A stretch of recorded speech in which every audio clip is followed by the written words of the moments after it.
Okay, so today I went to the mall to have lunch, and then we had to stop at Radio Shack to pick up a USB hub. And as you know by now, I'm in the market for a new video camera. Well, I took a look and saw just what Radio Shack had and wanted to see how one of the uh, lower end cameras just felt in my hand, get an idea of the size, right?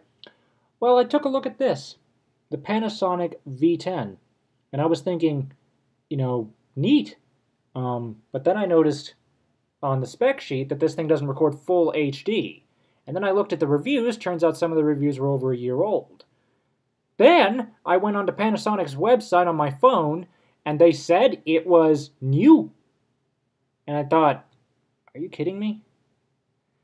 Then I went back to Panasonic's website this evening and found this. This is the HCV 110.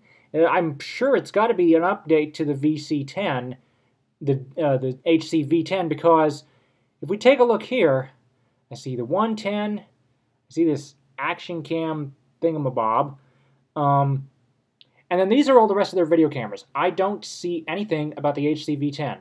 It doesn't make sense. And some of you are saying, well, give them time. A lot of these brick and mortar stores, because they're going under, the manufacturers are probably seeing less incentive to keep their stock up to date in terms of their display units, which I can understand that. But I'll give you an even more bizarre example. The PlayStation Vita.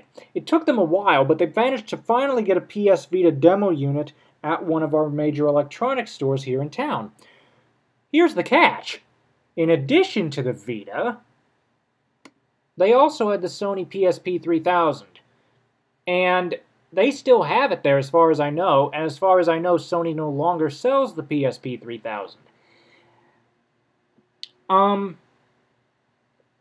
I'm just curious, how many of you have gone into a brick and mortar store like this, say Best Buy, or for those of you in the UK, Carphone Warehouse, and taken a look at the gizmos and gadgets only to find that they are out of date in terms of their display units. Now, speaking of Best Buy, a couple years ago when I was looking for a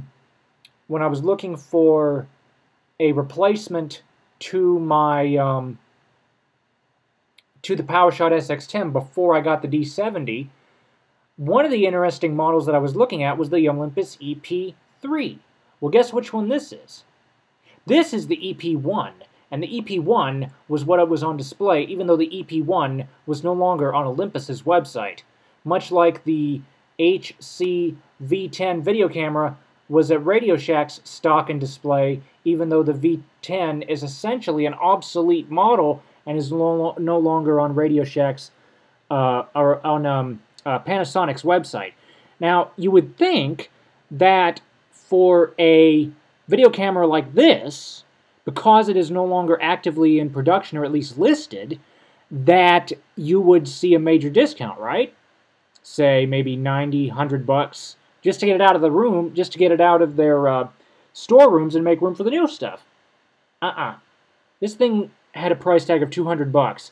And I did some looking around, and it turns out there was a little clip on here on YouTube from the Home Shopping Network from last July. Same deal, 200 bucks, 250. But I guess what I'm wondering is, have you guys ever gone into a store hoping to see the latest thing, only to discover that they don't have it? Now, right away, I can understand that. It takes some time to get display units in their stores. But 6 months? I've had instances where I'd want to look at something, because I prefer to try before I buy, right? It's a lot better to actually see the product, especially if you have a visual condition and the product uses a vision extensively. You feel like you can use it, but you want to see for sure. You want to make sure you can see all the icons. You can make sure, that you can handle the touchscreen. Okay, so try before you buy, right? It seems to me like these brick and mortar stores, either that or the manufacturers themselves, maybe both, just aren't listening. But I'm just curious, have you guys ever gone into a store wanting to see the latest thing, only to find out that the latest thing, while it's certainly in their stock, isn't on display yet? And you go back a couple months later, only to find it's still not on display, when it's been out for a couple months and you'd think they'd get around to it. That's why I've entitled this video, The Confusing World of Consumer Electronics. But what do you guys think? Thank you for watching. Comments are welcome, and have a nice day. Yeesh.